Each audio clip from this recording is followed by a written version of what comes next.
fíjense, no sé si alcanzan a ver el cursor, pero acá abajo, en la parte inferior izquierda de la pantalla, dice formulario 22, F22, anverso, ¿ya? Que esta es la parte frontal.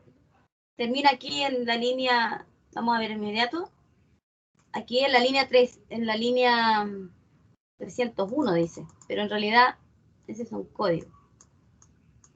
Aquí, a la línea 86, ¿ya? Que vendría a ser como en la fila 102 o 103 del Excel. Ahí termina la parte anversa del formulario. Sin embargo, aquí al lado, donde dice F22 reverso, que está en la otra hoja que viene en el mismo libro de Excel, ese es el reverso del formulario, también lo voy a agrandar. ¿Ya? A diferencia del formulario que vimos ayer, que es el mismo, pero a diferencia es que este está separado por página, el otro en una sola, ya como es PDF. Y aquí nos encontramos con toda la información de los recuadros o cuadros informativos en donde llena principalmente la empresa como persona jurídica, ¿ya? Ahí está, todo lo que se tiene que completar, ¿ya? Y vamos a ver qué es lo que tiene en la tercera hoja que dice IGC 2020. De seguro este es de antecedentes relacionados con el impuesto. Ah, ya sé lo que es IGC. Es Impuesto Global Complementario. Y de hecho, por el día de hoy se ha hablado mucho en las noticias del impuesto global complementario porque justamente se aprobó el giro del segundo 10%, en donde las personas que tienen una renta mayor a 1.500.000 pesos se va a ver afecto a impuestos, ¿ya? Así que eso vamos a tocar el día de hoy. Les va a servir bastante, como les decía, para su vida profesional, para su vida personal. Sin embargo, para efectos del examen, dado que estamos muy encima, yo no lo voy a consultar en forma directa. Sí voy a preguntar sobre la renta, voy a preguntar sobre la determinación de impuestos en las empresas, pero lo que veamos hoy, como es naturales, de eso precisamente no. Hasta ahí, ¿todo bien? ¿Algo que añadir? ¿Alguna consulta? No, profe, todo bien. Todo bien. Ya, muchas gracias. A ver, ¿qué dice acá, profesora? Me volví a conectar. Ah, ya. José Hernández está teniendo problemas, sí, me avisó. Ya. Profesora. Sí. Dígame. ¿Del libro 22 va a entrar en el examen? El formulario propiamente tal, no. Pero sí la determinación del impuesto de renta.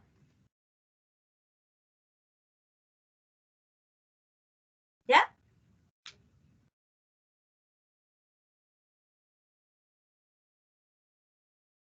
Pregunta que... presente. Ok. Voy a repetir primero lo que vi el día de ayer, en términos de lo que se usa en el formulario, que esto sí lo voy a consultar en el examen en cuanto a cálculo, no ha llegado al formulario. Cuando se trata de empresas, que son los ejemplos que uno les pasa a ustedes como alumnos de administración o en otras carreras que tienen que ver con el área administrativa, cuando se trata de empresas, el formulario se llena y lo voy a colocar con color. Aquí generalmente la línea 49 o 50, pero nosotros nos vamos a enfocar en esta, en la 49. Ya lo estoy marcando con color. En donde dice base imponible, yo no sé si me va a permitir hacer acá anotación en palabras, pero usted tiene que colocar número. Lo que va ahí como base imponible es el resultado del ejercicio, o no sé si a ustedes les queda claro cuando uno dice resultado del ejercicio, se refiere al resultado del estado, resultado del balance. Es decir, si la empresa tuvo pérdida o tuvo ganancia. Aquí, a eso se refiere como resultado, pero aquí solamente va la ganancia. ¿Ya? Final, la que aparece al final del estado de resultado. Entonces aquí va a ser solamente resultado ganancia de la empresa. ¿Ya? La final. Ahora, fíjense que aquí me dice valor, está como marcando un tipo de error en este formulario. Lógicamente, porque lo que yo estoy colocando aquí son palabras, y como es un Excel que tiene fórmulas, no lo reconoce. Pero yo esto lo estoy colocando solo para efectos de explicarlo y que les quede a ustedes en la grabación qué es lo que va. Pero en realidad lo que uno coloca acá son valores. Por decir, si la empresa tiene una ganancia final en su estado de resultados de 5 millones, lo que usted tiene que escribir acá son 5 millones. ¿Ok? Y por lo tanto le está arrojando en forma inmediata que cuánto es el impuesto. La tasa de impuesto que nosotros tratamos en nuestro país actualmente es del 27%. Ay, ¿qué pusieron un gatito? ¿Y por qué? Soy yo, profe. Qué bonito el gatito. ¿Cómo supo que me gustaban los gatos? No sé, ¿le gustan en serio? Uy, me fascina. Tengo 3. ¡Oh, qué Al ratito lindo! les muestro los que tengo. Si a veces me molestan ustedes, no me habían visto, pero de repente estoy en clase con ustedes y pasan por encima del computador. Se tiran hacia allá. Son por... Yo también tengo 2 gatitos. Ah, ya, me tiene que compartir fotos entonces. Estamos iguales, profe. Sí, son muy, muy inquietos. Ya. Miren, voy a usar la calculadora para que observen los 5 millones. Yo coloqué ahí como supuesto que fuera una ganancia. Si lo multiplicamos por el factor que tenemos de impuesto actual, como les señalaba en nuestro país, por un 27%, dice que es un 1.350.000. ¿Por qué acá le da 1.250.000? Discúlpenme, déjenme ver. Algo que le pusieron en 25. Ahí sí. ¿Ya? De seguro este formulario estaba descargado y le pusieron el año, pero no estaba bien actualizada la tasa. Ahí sí. En el Excel es fácil. Bueno, así como uno coloca en el Excel y está con fórmula, lo mismo pasa en la página del Servicio de Impuesto Interno. Como esto ustedes lo pueden hacer por internet, en forma automática les calcula el impuesto. Pero es bueno que ustedes sepan cómo es el cálculo. ¿Ya? Los 5 millones multiplicado por la tasa. Ahora, si esta base imponible es diferente y no es 5 millones y es menor, obviamente va a bajar el impuesto. Si es mayor, el impuesto sube. Siempre y cuando, como les dije en un principio, la utilidad de la empresa, el resultado de la empresa sea positivo, sea una utilidad, sea una ganancia, el resultado final, después de haber tomado las ventas, restado los costos, restado los gastos de administración, etc. Pero si la empresa presenta una pérdida final en su resultado, es decir, tuvo 1 millón de pesos, por ejemplo, de pérdida, y aquí estoy colocando con un signo negativo, uno no podría menos pagar 270.000 como en la tasa que aparece acá.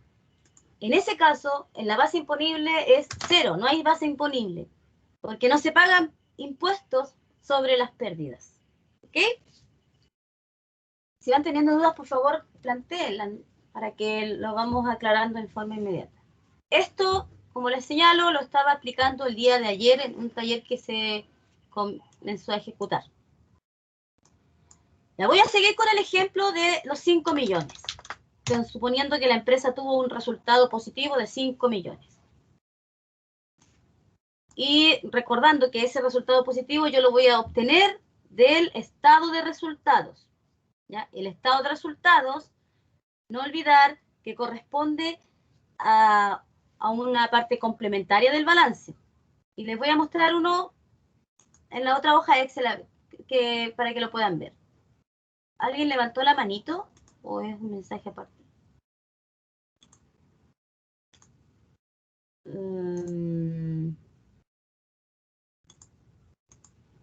Ya. No se me actualiza en forma... Mira el gatito negro que usa Maximiliano. Luego, estado de resultado. Lo voy a colocar aquí, en esta hojita, para que tengan ustedes también chance de observarlo aquí mismo, no estar cambiándome de archivo. Lo vamos a hacer un poquito más grande. Sí, con una letra de 46 suficiente. A ver. No, muy grande.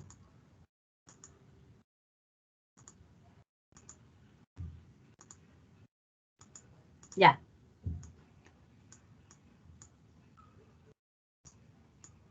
Si ponen alta atención, y yo también por mi parte trato de explicar lo mejor posible, probablemente les voy a poder explicar bien en detalle el cómo se puede determinar el efecto que va a tener el tema del retiro del 10% en el pago de impuestos, porque esto tiene mucha relación con lo que está ocurriendo. Profe, pero ese no es la tabla del impuesto único. Sí, no, la voy a hacer en el estado de resultado aquí al ladito para no cambiarme de hoja. La estoy agrandando porque la vamos a usar. Pero esta está desactualizada, este debe ser a otro periodo. De ahí lo voy a verificar. Ya voy a hacer aquí el estado de resultados para que vean de dónde lo vamos a sacar los antecedentes. Ya, el estado de resultados, ustedes cuando vieron contabilidad, tengo entendido que lo trabajaron desde las columnas, perdón, desde el balance de 8 columnas.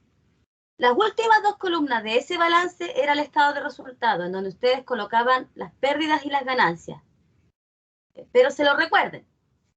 Ahora, como eso es bastante extenso de ejecutar, para efectos aquí de tributaria, a mí me interesa lo más medular, que sería con este diseño, que ayer también lo vi. Ventas, ¿ah? Y se coloca aquí el monto de las ventas. ¿Cuáles? Las ventas netas. Así que, ¿de dónde voy a obtener esta información? Ustedes siempre lo van a obtener del libro Ventas. ¿Ya? A este venta ustedes le tienen que restar, por eso que estoy colocando menos, el costo o la cuenta costo de ventas. Si no sé lo que es el costo de venta, yo les voy a explicar ahora, así como a grandes rasgos. Este sería una resta entre estos dos conceptos. ¿Para qué se presenta esta resta? Porque esto nos va a arrojar un resultado, ¿ya? El resultado sería igual al resultado del giro, o también resultado de la explotación, también se le conoce con ese nombre, o margen de explotación, son sinónimos que se utilizan en la nomenclatura contable. Entonces, este cuadrito que está acá vendría a ser para nosotros un resultado sumamente importante, porque sería el resultado de la resta entre las ventas y los costos de ventas. Como les dije, las ventas tienen que ser siempre de valor neto, las van a encontrar en el libro de ventas. Y el costo de ventas corresponde en definitiva a la inversión que usted hace para poder ejecutar ventas. Por ejemplo, si nosotros nos dedicáramos a la venta de ropa, ¿ya? Lógicamente esas prendas de vestir las vamos a vender a un valor mayor del que a nosotros nos costó comprarlo o nos costó fabricarlo para obtener una utilidad. Por lo tanto, la cantidad de prendas vendidas por su precio de venta que usted estableció querer obtener va aquí en este recuadro. Y el costo de venta representa a la misma cantidad de prendas que usted vende, pero al valor que a usted le costaron comprarlas, ¿ya? O fabricarlas. Para poder saber cuánto es lo que estamos ganando por ese negocio. Por eso existe el concepto de ventas versus costo de ventas. Sin embargo, las empresas no solamente generan estos dos resultados, que son las ventas y el costo, sino que también tiene gastos de administración. Dentro de estos gastos de administración nos podemos encontrar con varios conceptos y uno de ellos es las remuneraciones. Nos podemos encontrar con los gastos básicos o gastos generales, no sé cómo le llamaban ustedes en contabilidad, pero lo voy a colocar los dos, ¿ya? Nos podemos encontrar inclusive con el concepto de depreciación. Se lo mencionaron en contabilidad, sino para explicar de qué a qué se refiere este concepto. No, profe, no nos hablaron mucho de eso, de la depreciación. Ya. Vamos a hacerlo de inmediato entonces. Y bueno, como les iba diciendo, no solo vamos a hacer la diferencia entre ventas y los costos de ventas, sino que también a este resultado obtenido hay que restarle, por eso puse ahí menos, los gastos de administración. ¿Cuáles son los más comunes? Porque pueden haber, pero yo voy a mencionar solamente estos. Las remuneraciones, y ustedes ya conocen de remuneraciones cuando vimos el cálculo de estas mismas, ¿ya? Aquí se refiere a los totales haberes que uno le paga a los trabajadores, ¿ya? Es decir, a la sumatoria de todo lo imponible más lo no imponible de todos los trabajadores. En los gastos básicos, gastos generales, que yo creo que esto sí tienen que haberlo mencionado esta vez en contabilidad, se refiere a los gastos ya sea de luz, de agua potable, de servicios de internet, ¿ya? Por eso se le llama gastos básicos, gastos generales. Gastos comunes también puede denominarle. Incluso el teléfono, ¿ya? Los gastos telefónicos. De todos modos, en las grandes empresas no hacen un saco de estos valores, no dicen gastos generales ni dicen solamente gastos básicos. Para las grandes empresas les es mucho más informativo, ¿ya? Le otorga mayor cantidad de información, hacer unas cuentas contables propias con los nombres del origen del gasto. Valga decir una cosa como esta, lo voy a insertar y voy a colocar, probablemente una gran empresa tiene gastos telefónicos, ¿ya? ¿Para qué? Para reflejar solo en una cuenta todo lo que tiene que ver con telefonía y de esa manera sigue el control administrativo de esto. Gastos de electricidad, probablemente. Como nombre de cuenta, no hay ningún inconveniente. Y puede que tenga consumos de agua, ¿ya? Así. O en el gasto telefónico puede que también incluya telefonía e internet. Telefónico e internet. Todo depende de cuál es el tipo de información y detalle desee. Es súper bueno identificarlos así, en forma separada, sobre todo cuando los gastos son significativos, porque piensen en diferentes giros. Cuando se trata de un giro en donde la prestación de servicio es su principal fuente de generación de ingresos, lógicamente puede que no les importe mucho, pero por ejemplo en una constructora, imagínense el gasto de electricidad que tiene, el consumo de agua, es súper importante llevar esos controles, ¿ya? Bueno, lo que es telefonía e internet, la verdad es que es como, en general, casi los mismos niveles en términos de porcentaje. No sé si en términos de monetario, probablemente no, pero en términos de porcentaje de la representatividad de los gastos es más o menos similar. Y la depreciación, también la estoy mencionando, y la depreciación es la valorización, ¿ya? O el valor que se le da al desgaste o a la estimación, porque en realidad es una estimación, es a la estimación del desgaste que sufren los bienes de activo fijo. Cuando me refiero a los bienes de activo fijo, me refiero a todos aquellos bienes que posee la empresa, que son activos, pero que los compra con el ánimo de utilizarlos y no de enajenarlos o de venderlos. Valga decir, muebles, vehículos. Como el transporte, por ejemplo. Si fuera vehículo propio, sí, pero gasto de Los vehículos transporte. de transporte, por ejemplo, cuando utilizan para transportar personal para la minera, son vehículos que igual tienen que hacerle revisión técnica, tienen varios ítems y normativas para poder trabajar en la minería y ya después de cierto tiempo tienen que salir de circulación de la empresa y tienen que volver a comprar nuevos o alquilar nuevos. Dependiendo, porque si la empresa tiene esos vehículos como propios, tendría aquí en la depreciación el desgaste de esos vehículos. Pero si la empresa los arrienda, no tendría depreciación. Lo que tendría ahí sería arriendo de vehículos como gasto. ¿Ya?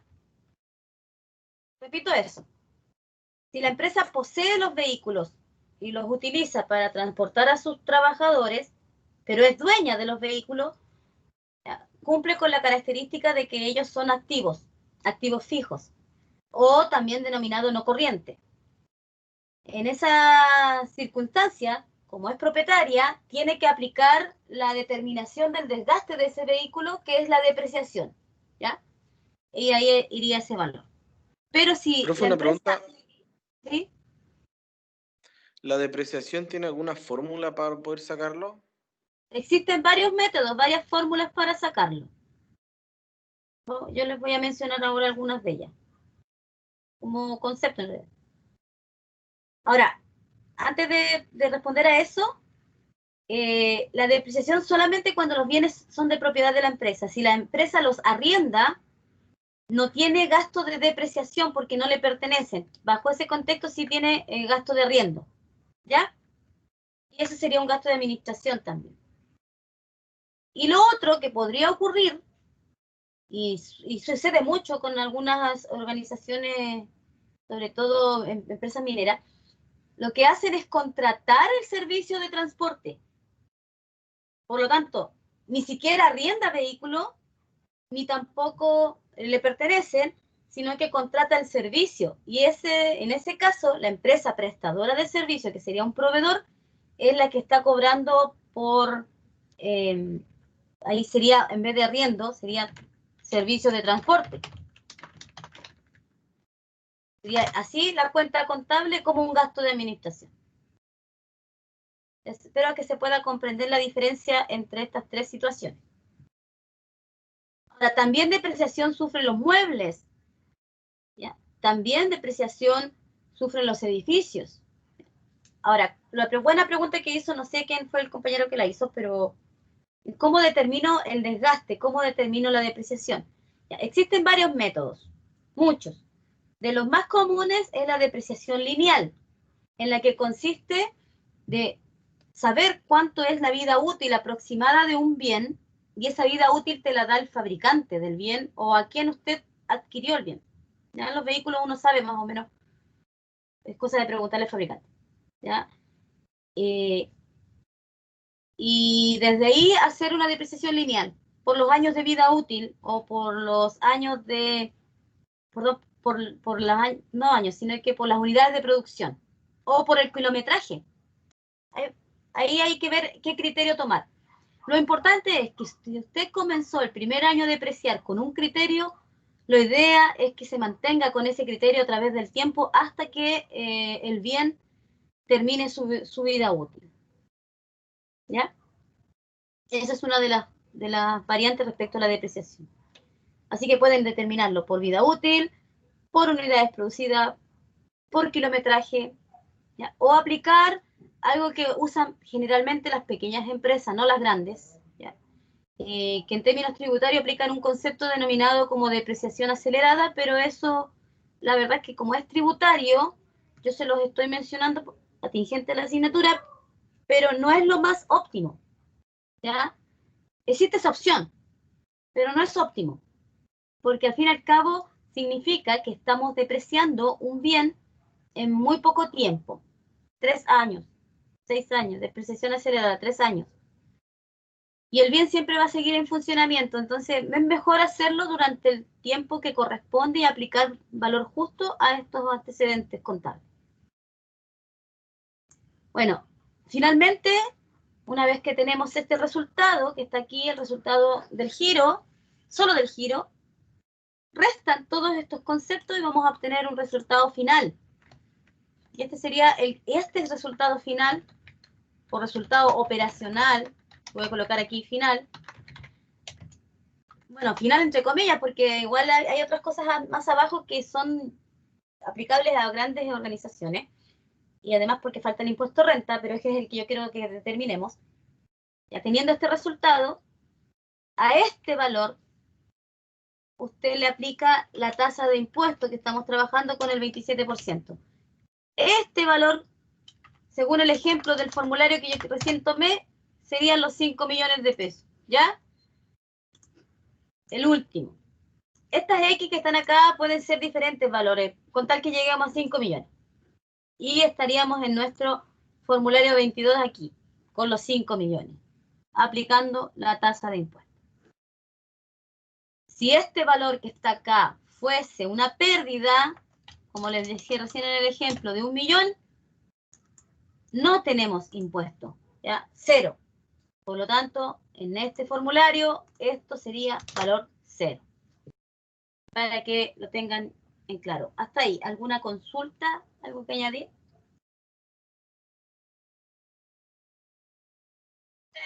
Está clarísimo. Ya, perfecto. Vamos a seguir con el ejemplo de los 5 millones, ¿ya? Porque me interesa que sepan. Estoy repitiendo lo que vi ayer, principalmente para las personas que no pudieron estar. Y el otro ítem que tenemos que llenar en este formulario 22 de renta, este de acá, de los pagos provisionales mensuales. Pago provisional mensual, estos son los PPM. ¿Ya? Y se llena ahí y acá, se repite el valor. Pagos provisionales mensuales según el artículo 84 de la ley de renta. Línea 73, código 36. Fíjense que acá aparece un signo menos al costado. Eso significa que a este impuesto determinado, 1.350.000, si existiera PPM, ¿ya?, se tiene que restar.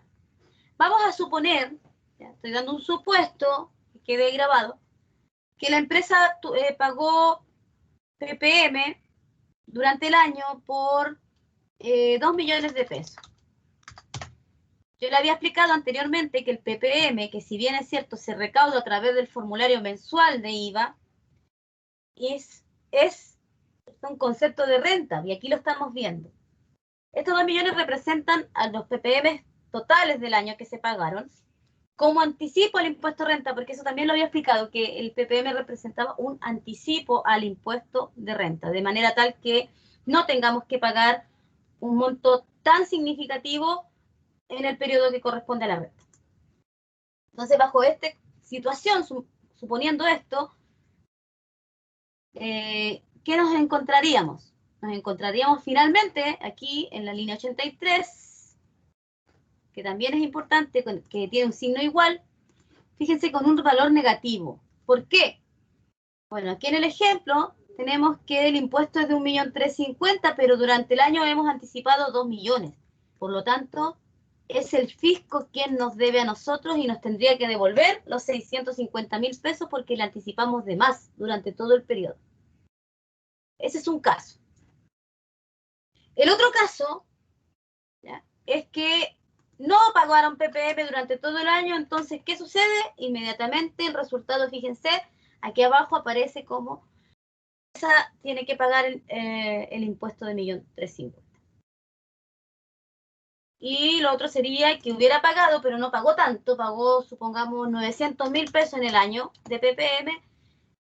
Entonces, en vez de desembolsar los 1.350.000, lo que tiene que desembolsar en este periodo serían 450.000 pesos solamente. Así que, fíjense, aquí ustedes pueden visualizar lo importante que es poder anticipar el impuesto para que el desembolso efectivo en el periodo del año siguiente no sea tan fuerte. ¿Ya? Como lo que están comentando ahora del 10%, las personas van a llegar en su momento, van a tener que pagar impuestos, se retiran antes del mes que termine diciembre. Y obviamente cumplan con las características necesarias para pagar el impuesto. Si retiran en enero, como ya va a pasar al otro año tributario, que sería 2021, recién va a tener que pagar el impuesto de ese año en el 2022. Entonces es súper importante este juego de los periodos y de los valores, obviamente. Bueno, y acá, bueno, si tiene que pagar, fíjense que se repite el antecedente a pagar aquí abajo, mientras que si yo cambiara acá arriba, lo que pudimos puesto recién, 2 millones, fíjense que en el formulario, acá quedan 0, pero los 650 se trasladan hacia acá, como es un valor negativo, se la trasladan a este recuadro, en donde dice devolución solicitada, ¿ya? Y le pide, evidentemente, cuando hay devolución, te pide aquí los antecedentes de la institución bancaria, si tienes cuenta corriente, tu tipo de cuenta, etc. ¿Ya? El número de la cuenta, ¿para qué? Para que el fisco, a través de la Tesorería General de la República, te pueda hacer el depósito respectivo de tu devolución. Siempre y cuando no existan errores en la declaración. Habiendo errores, se demora un poquito más este tema. Me imagino que alguno de los presentes habrá vivido este proceso en algún instante. Sobre todo en términos de las declaraciones por honorario. Pero yo estoy viendo aquí como empresa, no he visto como persona. ¿Ya? ¿Alguna duda ahí con los ppm? Esto sí yo lo voy a No, preguntar está en bien, la... profe. Quería consultar sobre el tema cuando usted habla de lo del 10%. No entiendo muy bien esa parte. ¿Por qué nombra tanto el 10% con el tema del impuesto? O sea, cuando retiramos el 10% igual tenemos que declarar un impuesto al CSI por ello. No entendí bien eso. No, lo que pasa es que como hoy se aprobó el retiro del 10%, el segundo retiro, Ajá.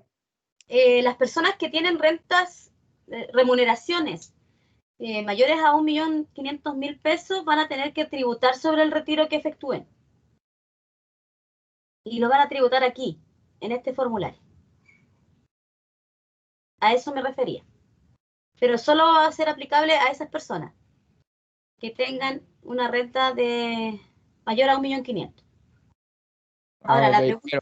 Profe, pero este retiro, por ejemplo, a ver,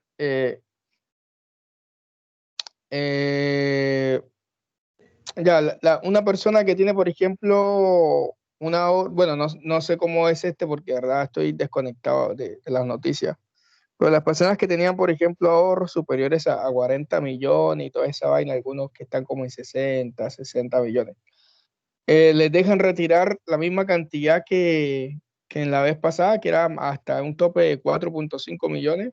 Sí, sí, Y salió ahí aprobado tienen que el monto aplicar máximo. este formulario para sacar esos 4.5 millones, entonces tienen que pagar ya un impuesto. Eso es lo que usted dice, ¿o no? No. Lo que ¿No? estoy diciendo es que lo van a retirar y dependiendo del periodo que lo retiren, si lo retiran este año, van a tributar el próximo. Si lo retiran el próximo, porque usted tiene 12 meses para retirarlo, si lo retira el próximo, lo va a tributar al año siguiente. Se trabaja con un año Profe, desfasado. una consulta con respecto a eso. Diga. El tema de pagar ese impuesto es de acuerdo a la renta de lo que yo voy ganando actualmente, o si saco arriba de 1,5 millones en el 10%. No, es de acuerdo a lo que usted gana. Se lo van a imputar O a la sea base. que, o sea que si gano, por ejemplo, no sé, 700 lucas, pero tengo guardado los 4 millones, o sea, puedo sacar los 4 millones, un ejemplo, ¿no? Claro. No voy a tributar eso. No necesariamente. Ya. ¿Ya? Se presume que la persona que tiene por sobre 1.500.000 mensual está afecta a impuestos. ¿Ya? Pero hay mucha gente que durante el año no ha recibido sueldo porque quedó cesante. ¿Ya? Y ganaba más de eso. En ese sentido, tampoco probablemente quede afecta. Hay que ver las circunstancias de cada uno. Lo que están diciendo con el tema del 10% es que aquí cuando le van a determinar el impuesto, yo acá estoy determinando el impuesto de empresa. El impuesto de las personas es diferente y por eso se los voy a hablar en un ratito más. Como el impuesto de las personas no se calcula como el de empresa, que es directamente un 27%, el de las personas entra en esta tabla, que está acá, justamente está acá. ¿Se acuerdan que nosotros cuando vimos el impuesto único de los trabajadores, cuando vimos el tema de las remuneraciones, aplicábamos un impuesto que se llamaba impuesto único a los trabajadores o impuesto único segunda categoría? Ya. ¿Sí? Es la misma forma, solo que este está expresado en forma anual. El otro es mensual, porque todos los meses uno paga remuneración. Esta renta es anual. Y ahí están los factores. No estoy segura si este que está aquí, porque yo utilicé este formulario que mandó amablemente Jorge. Jorge Juan, no me acuerdo. Lo puedo José, verificar, ¿ya? Pero a esto se refiere, ¿ya? Dentro de estas rentas que son del año, si usted retiró los 4,5 millones y tenía renta durante el año, seguramente va a subir de rango. ¿Ya? A esto se refiere. Fíjense que si la persona gana entre 8 millones y 17, tiene una tasa del 0,04 y una cantidad rebajada de 3,21.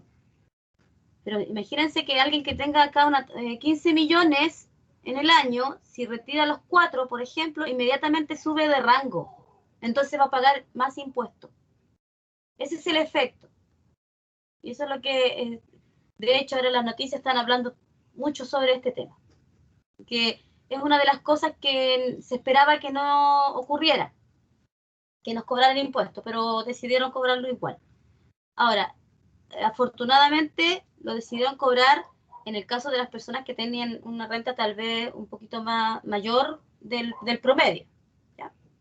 Pero eso no quita de que en cada individuo tenga una situación diferente, porque puede que esté trabajando en dos partes, en dos horarios diferentes, y eso también le involucra aumento de su renta, aumento de su base imponible para la determinación del impuesto.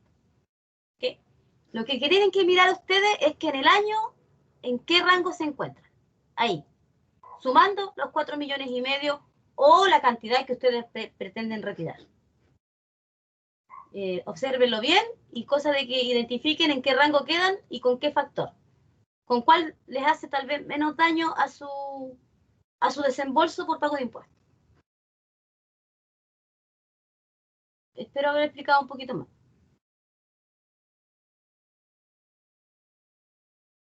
Ya. Entonces, hasta ahí en cuanto a la temática que sí me interesa que vamos a evaluar, que es la determinación del impuesto y el PPM. Lo que vamos a ver ahora es lo de, en términos personales, como un individuo natural, ¿ya? O persona natural. Bueno, primero que todo, en ese aspecto se declaran aquí, de la línea 47 hacia arriba. ¿Ya? Aquí, todo esto lo voy a dejar con rojito para que lo tengan como distinción. Hasta ahí. Todo esto que está con rojo es cuando es una persona natural. Inmediatamente usted mira el formulario y si alguien tiene escrito cosas en la parte delantera o en el anverso, como señala, se trata de una persona natural. Cuando tiene de la línea que está hacia abajo, donde nosotros llenamos en amarillo, usted sabe inmediatamente, está declarando como empresa. Ahora, una cosa importante, jamás una empresa va a llenar todos los recuadros en el formulario. ¿Ya? Nunca. Ni usted como persona natural va a llenar todos los recuadros, todos los códigos en un formulario. Eso no existe. El formulario tiene muchos recuadros, muchas filas, muchos códigos, porque tiene que ser un solo formulario para recopilar y recaudar, ¿ya? Y recabar la información de todos los tipos de empresas y de todos los tipos de personas existentes, según sus situaciones. Pero jamás se van a encontrar con alguien que tenga el formulario lleno completo. Eso no existe. ¿Okay? Probablemente se van a encontrar con alguien que tenga muchos antecedentes porque tiene bastantes lucas como para invertir en diferentes instrumentos financieros. Pero que tenga todo completo el formulario, imposible. ¿Por qué? Porque si usted es dueño de una empresa, la empresa tiene un RUT. Y si usted es persona natural, tiene su propio RUT. Por lo tanto, esa persona tiene que hacer dos declaraciones. Una con el RUT de la empresa y otra con el RUT como persona natural. Lo mismo ocurre con el formulario 29. ¿Ya? Todo lo que es recaudación y recopilación de antecedentes tributarios se hace de acuerdo al RUT. El hecho de que una persona jurídica, que es la empresa, tenga un RUT significa que existe. Y ese es su rol de identificación. Igual como nosotros. Y bueno, lo que más, voy a mencionarles las líneas que comúnmente se llenan como persona natural. La número 1, la voy a colocar en colores. Así, ya. Esta es una de las que más se llena. Parece que se oscurece mucho con este color, a ver. Ya con el celestito. A ver, voy a mirar acá.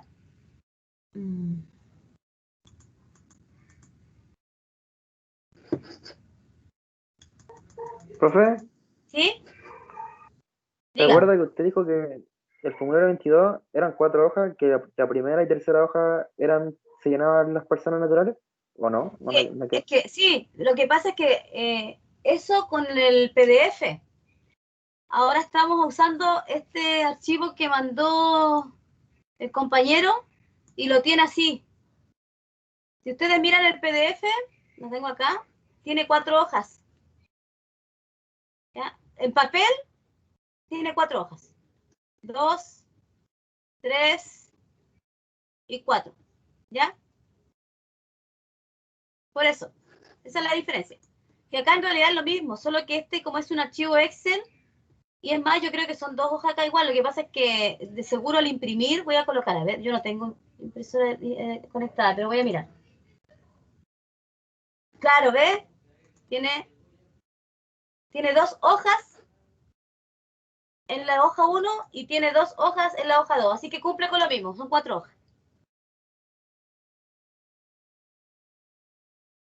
Ya, bro. ¿Usted le cambió el color a la letra, profe? Sí, le cambié porque ese es uno de los que comúnmente llenan las personas, para explicarle después Ok. un detalle. ¿Cuál más? A ver, déjenme ver. Este también, la línea 8, la 9 a veces, no siempre, pero igual la voy a marcar.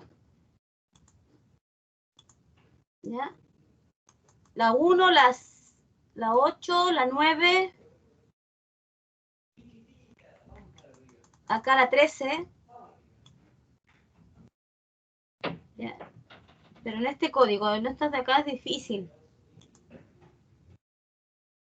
La 17 se llena por defecto, porque la 17 es un subtotal. ¿Ya?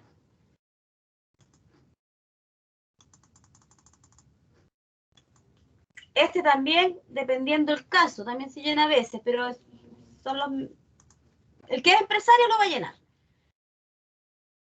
Ya, la 21, todos, porque es un total en realidad, ahí sale, tiene signo igual. Cuando dice igual significa que usted tiene que hacer una operación matemática. Y acá, en la línea 22, ¿ya? Es donde va la determinación del impuesto. Ahí dice, este es súper importante, la línea 22. Aquí es donde va el impuesto. Voy a poner ahí así con... Porque dice IGC, Impuesto Global Complementario. ¿Ya? Según la tabla. ¿Qué más? Que sea como común de llenar, les voy a decir esa. ¿Qué más? Déjenme ver.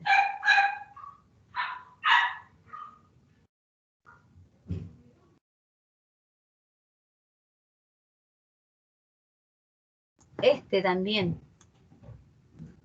La 610. Y este como subtítulo, como subtotal. Ahí llenan las personas. Esos son como lo más comunes y luego lo voy a explicar. Ya. La 1 la van a llenar todas aquellas personas naturales que tengan empresas o que formen parte, son socios de una empresa en donde efectuaron retiros de utilidades. Suena tal vez un poquito engorroso, pero fíjense que existe mucho, donde uno tiene una pequeña empresa con su RUT aparte y retira utilidades, hace retiro, y entonces eso tiene que declarar acá. La línea 8 se alimenta de una información que hay que llenar en el reverso del formulario 22, que es sobre los honorarios. Vamos a ver el recuadro. De hecho, fíjense, acá dice, rentas percibidas del artículo 42, número 2, se refiere a la ley de la renta, de los honorarios, ya, según recuadro número 1. La vamos a buscar en un momento más, el recuadro número 1. Y acá se colocan esos datos.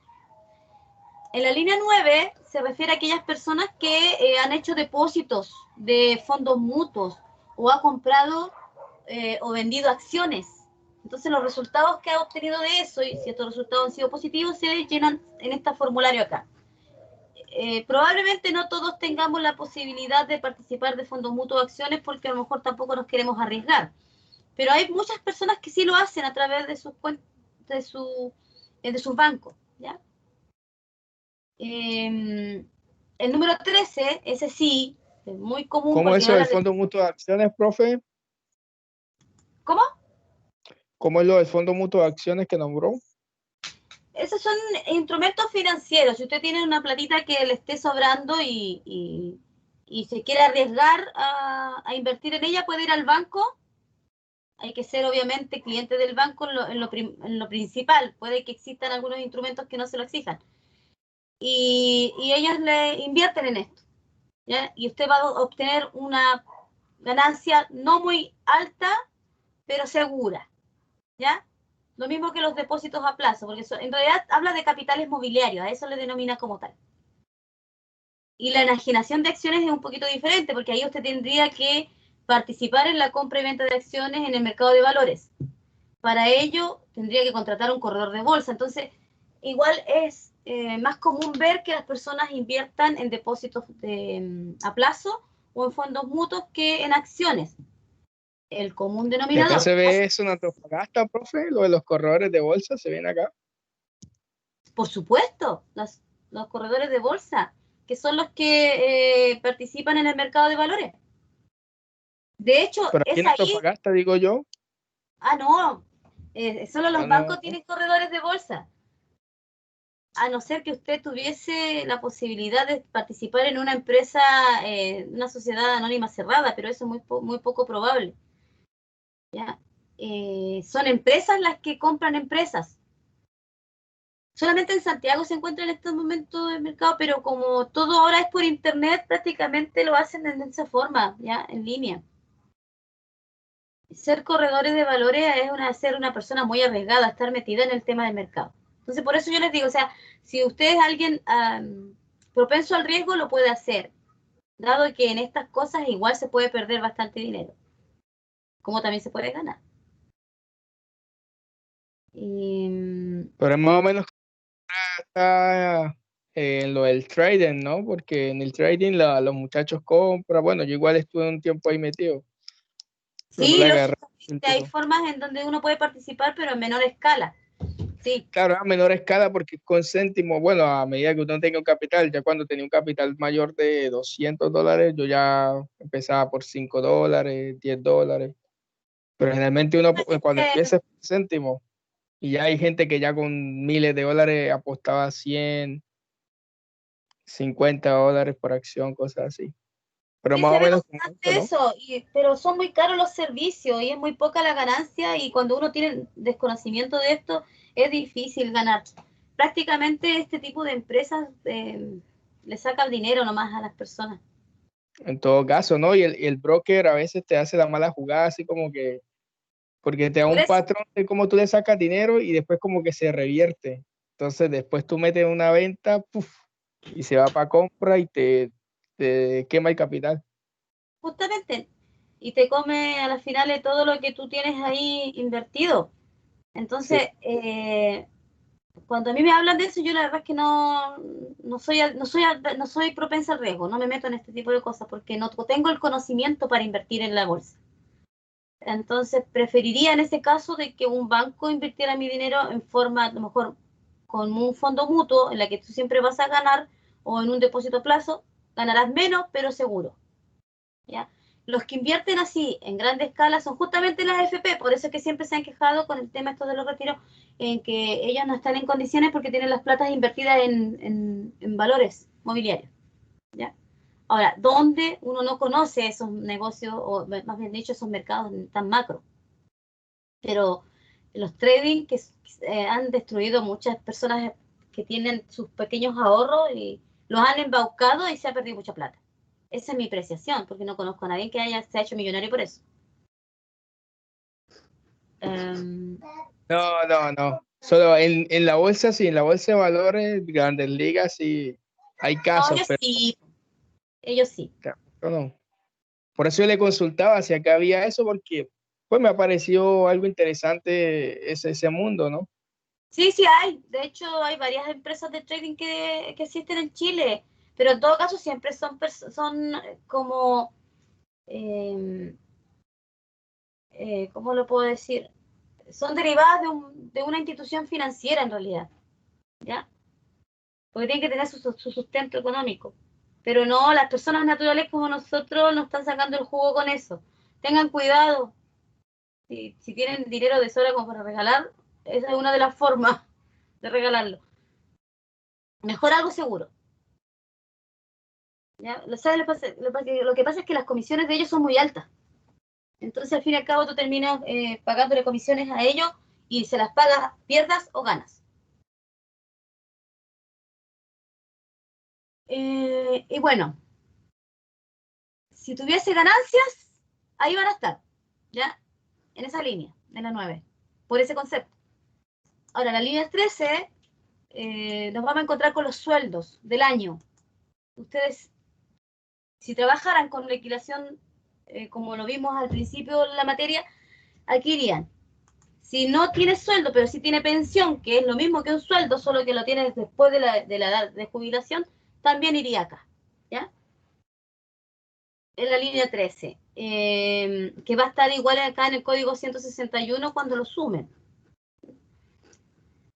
Acá dice, sueldos y pensiones de manera extranjera, en el caso de que trabajara hacia afuera y le llegara el sueldo de eso, pero es poco probable que existan. Hay personas que sí, pero son las menos. Los venezolanos que están acá, pero tienen el problema que Venezuela no les paga la pensión. Ahí lo tendré que colocar, en esta línea. Porque si le llega de fuente extranjera, tienen que tributar acá.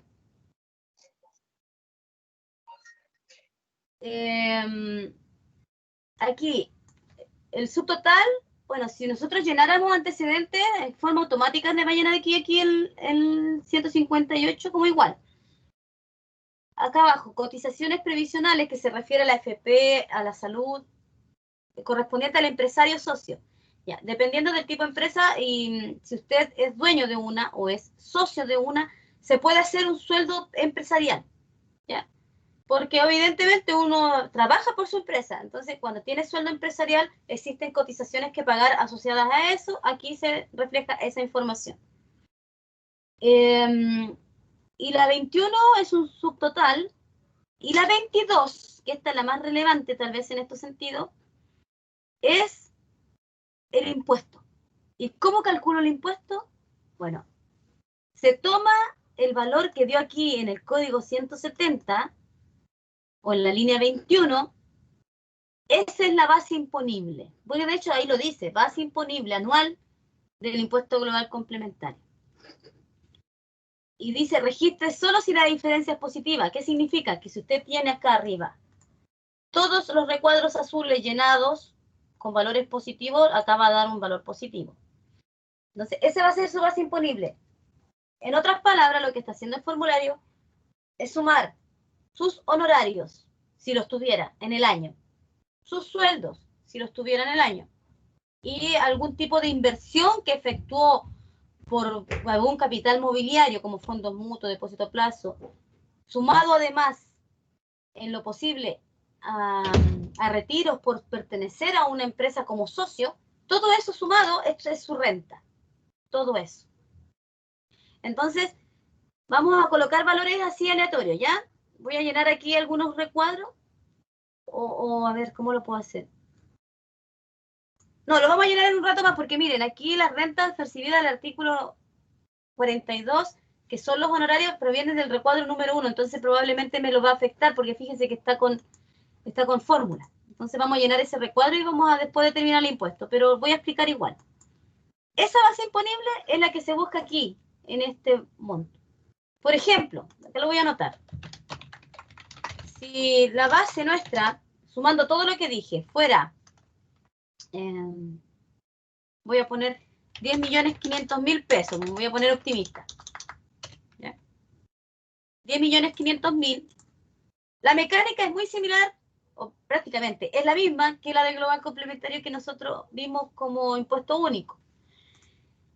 Ya, si mi base es de 10.500.000, claramente estoy en este rango.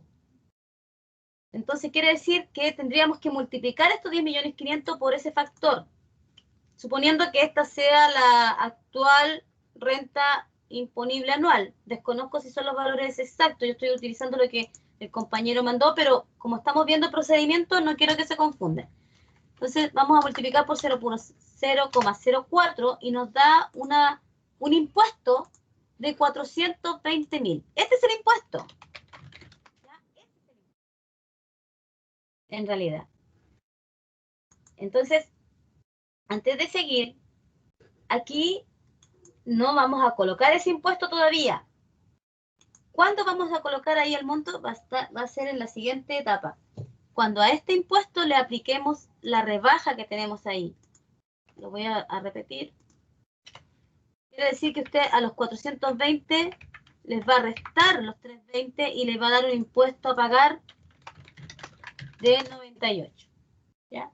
Entonces esta persona va a pagar 98.000 pesos. Y eso va a aparecer acá. ¿Sí? A eso se refiere. Esto implica aplicar, según, y por eso dice según la tabla. Aplicar todo ese procedimiento.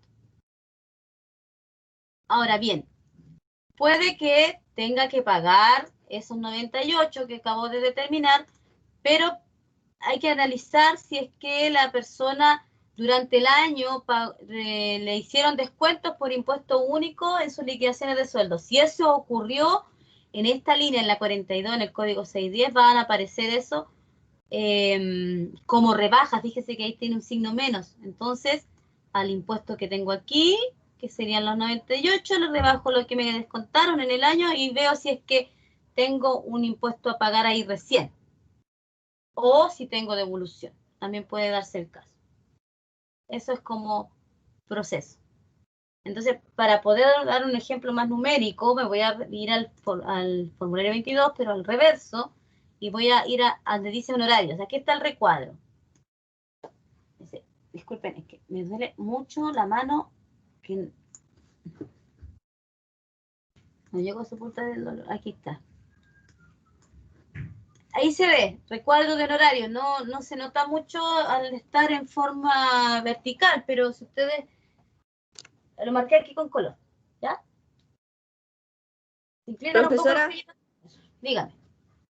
¿podría repetir la anterior que fue muy rápido y me perdí? Ya. ¿En qué parte específicamente para detenerme en la parte correspondiente? En... Lo que sacó con el 004. Ah, Sí, ya. sí, eso. Ya. Estoy dando el ejemplo. Ya. Primero que todo, viene de acá, de la línea 21, la base imponible, en donde lo que hace el formulario es sumar todas tus rentas del año, sea sueldo, honorario, retiros o ganancias por capital inmobiliario. ¿Qué más se me estaba quedando? Sueldo, retiro, honorario. Sí, esos son como los más comunes. Entonces suma todo lo que usted percibió como ingreso durante el año. Línea 21. Si nosotros quisiéramos calcular el impuesto, yo le doy un ejemplo aquí, que la base es de 10.500.000. Durante todo el año usted recibió 10.500.000 pesos de diferentes tipos de origen de ingreso. Entonces, esto lo buscamos acá en la tablita del global complementario. Está en ese rango, en el segundo, entre 8 millones y 17. Entonces, a ese valor que usted recibió como ingreso, le vamos a multiplicar el 0,04, porque ese es el factor en el que se encuentra nuestro rango de ingreso. Y nos da un impuesto en realidad de 420.000 pesos. Aquí yo apliqué fórmula. Y luego, tal como si fuese el impuesto único, porque el mismo procedimiento, aplica usted la rebaja que está aquí al lado, porque dice cantidad a rebajar, y por lo tanto tendría que pagar no 420, sino que 98.000 pesos. Y esos 98 son los que van aquí en la línea 22. Para luego verificar si durante el año la empresa donde trabajó la persona que está haciendo esta declaración de renta le descontó por concepto de impuesto único. Puede haberle descontado, como puede no haberle descontado, porque depende de su renta, de su remuneración. Si no tuvo, 0, y por lo tanto paga los 98. Y si tuvo rebaja, coloca aquí el valor y por lo tanto daría la diferencia. Yo estoy explicando más que nada como el proceso en general, ya, porque cuando uno hace la declaración renta, aquí en nuestro sistema tributario que tenemos, afortunadamente, ya, bien digo afortunadamente como personas, el fisco te presenta una propuesta de declaración, prácticamente te la hace. Entonces, ¿qué hacen las personas? Aceptan, revisan, o por lo menos debieran revisar los antecedentes, si les coinciden con la información que manejan, aceptan la declaración. ¿Ya? Prácticamente nos tienen tan controlados porque hacen el cruce. de los antecedentes que usted está declarando versus con la información que declararon las empresas, que declararon las AFP, que declararon los bancos, porque todo está cruzado, está todo en línea, está todo transversalmente relacionado. Así que cuando usted quiera llenar su formulario, la verdad es que va a aparecer completo en el sistema. A menos que existan antecedentes que no los puede tener el fisco y usted tiene que llenarlo. Que son, yo me atrevería a decir, el 5% del total de información. Va a llegar un momento en que nos van a tener todos los antecedentes. ¿Ya?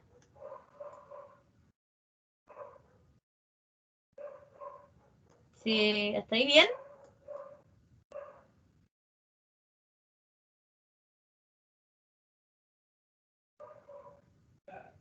Ya. Me voy a detener aquí en el recuadro número 1 de honorarios. Esto lo llenan las personas que trabajan con boletas de honorario. Probablemente más de uno de ustedes lo ha hecho. Y con este recuadro número 1 se alimenta una de las líneas del formulario 22. Aquí arriba lo señalaba, que me equivoco si era la 7 o la 8. La 8. Ahí dice recuadro número 1. Entonces, de la información del recuadro número 1 se alimenta la línea número 8. Y de hecho aquí, miren, fíjense que aparece acá, en este cuadrito, dice trasladar a la línea 8 solo personas naturales. Y acá dice trasladar línea 76, código 198. Entonces, le está diciendo prácticamente, le está dando todas las instrucciones de cómo se debe llenar el formulario. Si lo hubieran hecho manual. Cosas se hacían manual, los contadores ganábamos cualquier cantidad de plata en esos periodos porque nos pedían mucha asesoría y mucha ayuda. Y bueno, ¿qué se llena aquí? Pero todavía, profe, porque igual al ser todo tecnológico también se ha vuelto más floja la gente, ¿o no? No, en realidad se dejó de percibir honorarios por asesoría de esa naturaleza para los casos más sencillos, porque el fisco les otorga la declaración ya presentada. ¿Ya? Igual en algunas asesorías más grandes, entonces.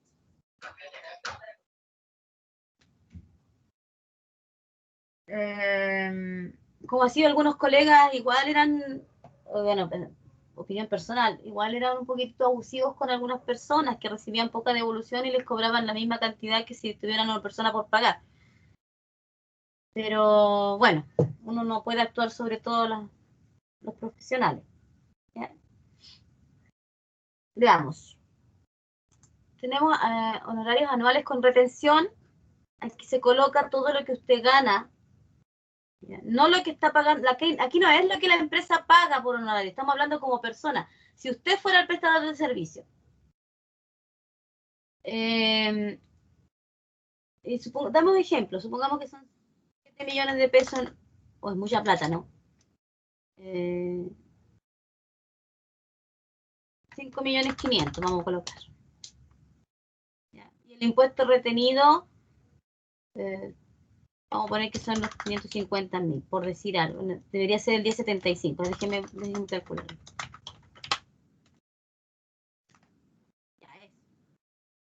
Entonces, fíjense que solito me llena el formulario. Dice ingresos brutos totales en todos los 5.500.000. Y aquí se llena esto por ley. Dice que las personas que son profesionales, esto lo dice la ley de la renta, las personas que son profesionales y trabajan con boletas de honorario, para efectos de su presentación de renta deben mostrar gastos presuntos. ¿Qué quiere decir? De que se presume que gastan un 30% del valor del honorario. Por eso aparece ahí, con un tope de 15 UTA. Entonces, en este caso, 1.050.000 es el 30% de esto, de los 5.500.000. Entonces, en definitiva, la base imponible por concepto de honorario para esta persona es de 3.850.000, porque lo está restando los gastos presuntos al total de la renta por honorario. Entonces, este valor lo traslada a la línea 8. Si nos dirigimos aquí, ahí está. Los 3.850.000, lo llenó solito. ¿Ya? Y esta que está acá, que es la retención, ahí mismo le dice, vaya a la línea 76, código 198. Entonces, vamos acá a buscar la 76, que está aquí abajo, la 76, y retención por renta línea 8. Mire, yo no lo había marcado, justo me había olvidado. Que es una rebaja, porque como esto lo pagó durante el año, se lo rebajan ahí. Muy automático el formulario. Esa es la forma, se llena el recuadro y automáticamente se llena el formulario.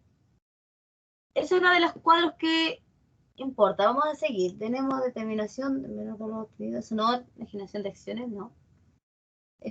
Datos contables. Ayer vimos esto. Yo les mencioné que acá dice datos contables. Las empresas tienen que entregar información de su balance. Ahí se les piden los datos y es súper específico porque le indica qué es lo que necesita. Luego, datos informativos también del capital, ya habla del activo, de los gastos diferidos, etc. Después tenemos el de la depreciación. Recién mencioné, aquí ellos piden información, esto es como empresa, de cuáles son las vidas útiles de los bienes, cuántos bienes de activo fijo tiene, cuál es el método de depreciación. ¿Ya? Y abajo dice de los instrumentos financieros que son los menos utilizados. Y finalmente de la generación de acciones, eso también, porque hay empresas ya más grandes que se dedican a la compra y venta de acciones en el mercado de valores. Vamos acá. Tenemos, son datos de empresa por donaciones. Tenemos las inversiones. Y después tenemos recuadro, otros créditos y gastos, royalty minero. Todo esto son para empresas mineras. ¿Ya? Donaciones nuevamente, en el caso de que se efectúen. Y eso, como a modo general, lo que acabo de marcar son los más comunes. ¿Ya?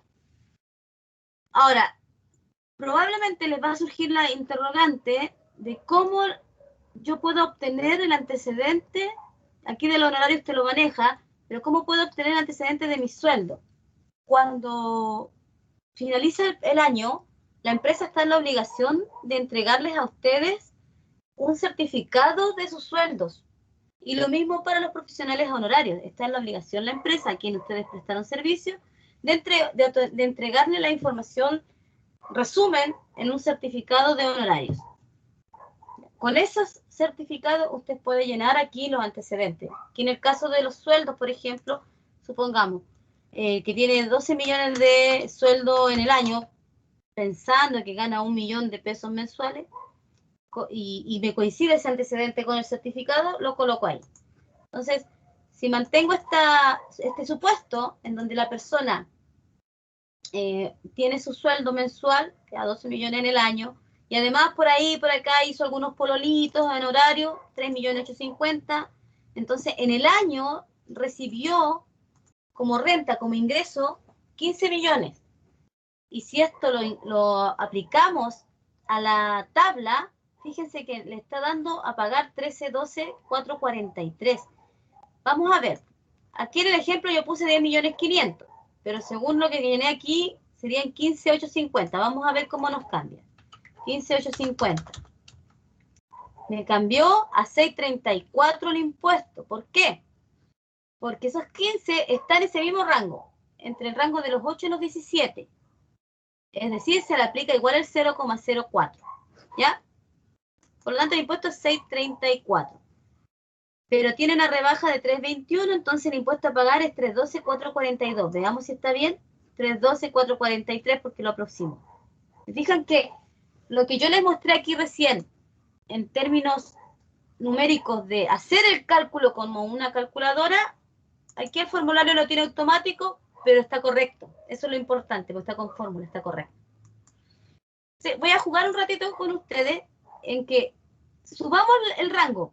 Miren, ya esta persona, vamos a hacer el siguiente. Esta persona tuvo su honorario por los 3.850, que llenamos el recuadro número 1, y tuvo remuneraciones por 12 millones. Pero resulta que ahora va a retirar el 10%, entonces vamos a hacer lo siguiente. Como va a retirar 4 millones de su valor, seguramente aquí en este rango nos van a pedir que lo coloquemos entre los 12. Entonces, retiró los 4 millones, entonces tiene 16 en el año. Fíjense que la renta le subió a 19, su base imponible, 19.850. Entonces me voy acá, ya no está en el 004, está aquí, en este rango, entre los 17 y los 29, está en el rango del 008. Por lo tanto, cambio acá a 008 y mi impuesto es de 1.268.000, pero aplico esta rebaja, la de 1.036.000. Entonces el impuesto dice que es de 231.871. Vamos a ver si es cierto. Aquí me calculó otra cosa, claro. ¿Por qué? Porque tiene 19.850. Vamos a ver qué es lo que tiene en la fórmula. Error. Error, dice. Algo pasó. 008 menos la rebaja son 231.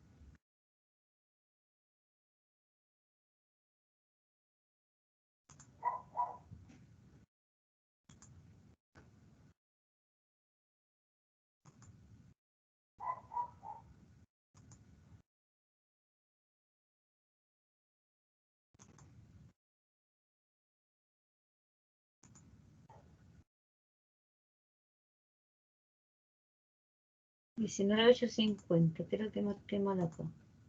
Ay, mire, no me dicen. No, le puse 15 y es 19. Ahí sí. 551.871. 551.872 porque está aproximado. De nuevo, ¿se entiende más o menos lo que va a ocurrir por el hecho de sacar ese 10%? Por eso lo estoy mencionando.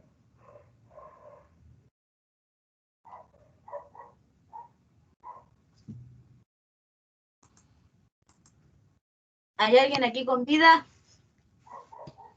Se le sumaría los 4 millones entonces, ¿cierto, profe? Sí, profe. Pero, ¿eso si sacara todo su dinero o cómo? ¿Cómo? ¿Si sacara los 19 millones, dice usted, o cómo? No, no. Acá yo recién dije que tenía 12 millones de pesos anuales de renta, de remuneración. Estaba poniéndome en el caso de una persona que gana 1 millón de pesos mensuales promedio. ¿Ya? Si saca los 4, que seguramente, porque no han dicho eso, no han dicho en qué línea lo vamos a tener que declarar, pero seguramente va a estar ahí, donde dice sueldos, pensiones y otras rentas similares de fuente nacional. Sacamos 4, nos sube esos 12 a 16. Entonces, sube inmediatamente la base imponible, 19 millones. Entonces, aquí, de haber estado en este rango del 004, vamos a subir al rango del 0,08. ¿Ya? Pero tampoco es tanto en cuanto a... Porque ¿cuánto recién era antes de esto? ¿Se acuerdan? 300.000 pesos, ¿cierto? Sí, 300 y tanto. Ya. Bueno, va a subir el impuesto en 200 lucas más. O sea, te va a tener que desembolsar 200.000 pesos más al año siguiente de haber hecho el retiro. Claro, el año siguiente de haber hecho el retiro. ¿Ya? Ese es como el efecto que va a tener. Así que habría que jugar ahí. Por ejemplo, para no subir, como este tiene 19.850, tendría que retirar, a tenerse en el mismo rango, tendría que retirar cosas que le dé 17. Pero ese es cálculo, ¿quién lo va a hacer? Preferible pagar el impuesto.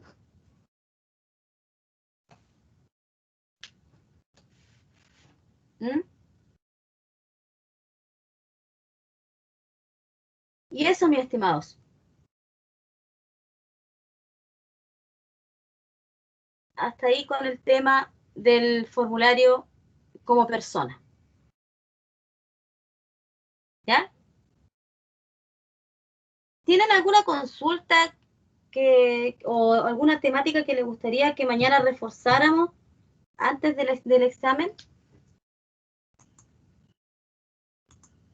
Bueno, no está de más, voy a dejar de compartir, o no está de más mencionar que ustedes tienen abierta la posibilidad, sobre todo las personas que deben notas, que ingresen a los foros.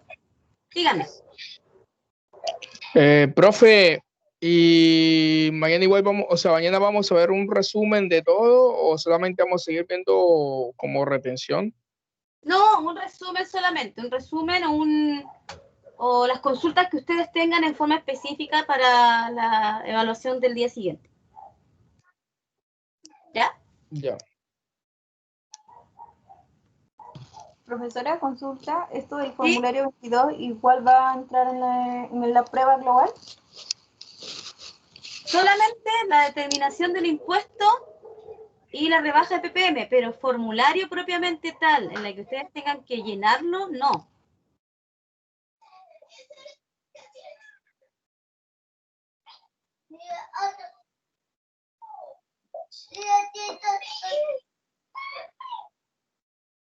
O sea, igual vamos, igual vamos a tener que tener el formulario a mano, ¿no? No. O sea, ustedes pueden tener el formulario para hacer el cálculo si lo desean porque les consideran que es más fácil, pero no debiese porque el cálculo del impuesto de renta de la empresa no necesitan esto. El de la renta de las empresas, recuerden que es solamente multiplicar por un 27% sobre la base imponible. ¿De dónde teníamos esa base imponible? De aquí, del estado de resultados.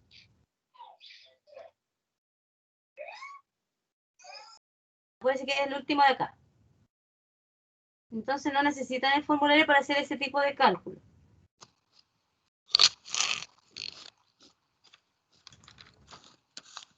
¿Algo más? Profe, una consulta. Sí. ¿Cómo saber si debo alguna nota? ¿Cómo saber si le debe alguna nota? Correcto. A ver, déjeme ver acá primero. Bueno, primero que si no dio la primera prueba, es porque debe una nota. Y segundo, que... pero no quiero que vean las notas de sus compañeros, espérenme. Que si no ha participado en los controles pequeños, también. He participado en 2 quiz. El último no por participar. Se me fue a internet. Ah, no, pero si ha participado en 2 ya tiene una nota, no se preocupe. ¿Y las pruebas? Esas son las notas. Sí, voy a participar en las 2 pruebas y 2 quiz. Entonces no debe nota. Ya, Las profe. personas que deben nota tienen que participar en los foros que están publicados. Eso sí son obligatorios. Por lo menos el que yo dejé para esta semana y el de la semana anterior que parece nunca pudo quedar abierto, pero ahora lo tengo abierto. El del foro de la primera semana, ese no. Ese ya fue. Tenía su periodo de presentación. ¿Algo más?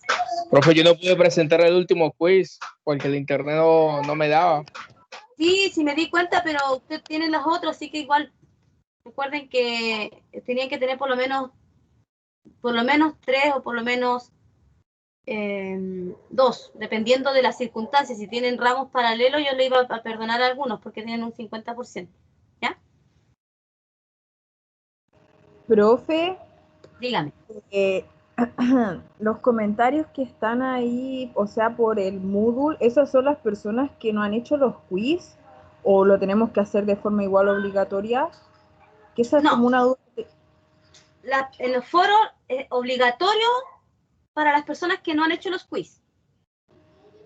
Y optativo para las personas que desean tal vez mejorar alguna nota al final del periodo, ¿ya?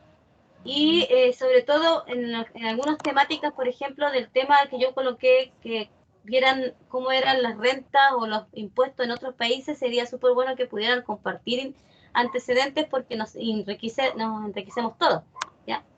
Pero es obligatorio por nota a quienes deben. ¿Ya? A los que deben el quiz.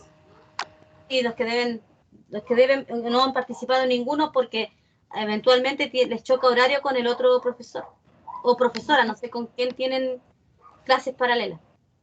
Ya, profe. ¿Mm?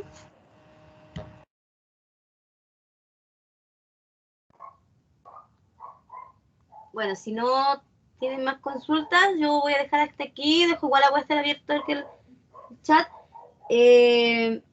con la intencionalidad de que puedan estudiar para mañana. Dígame. Profe, ¿alguien?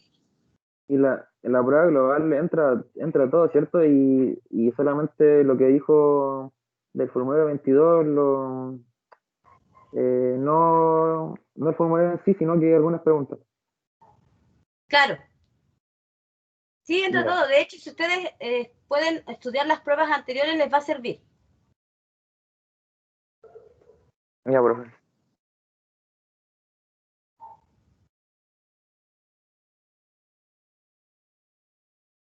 Uy, espérense, no se me vayan todavía, que voy a sacar acá pantallazo de la asistencia, me estaba olvidando. Déjenme ver aquí quiénes están presentes.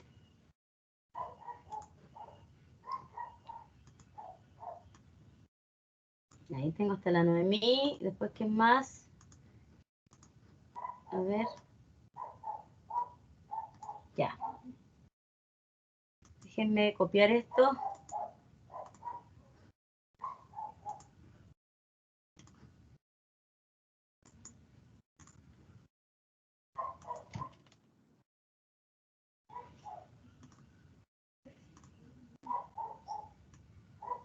Ya.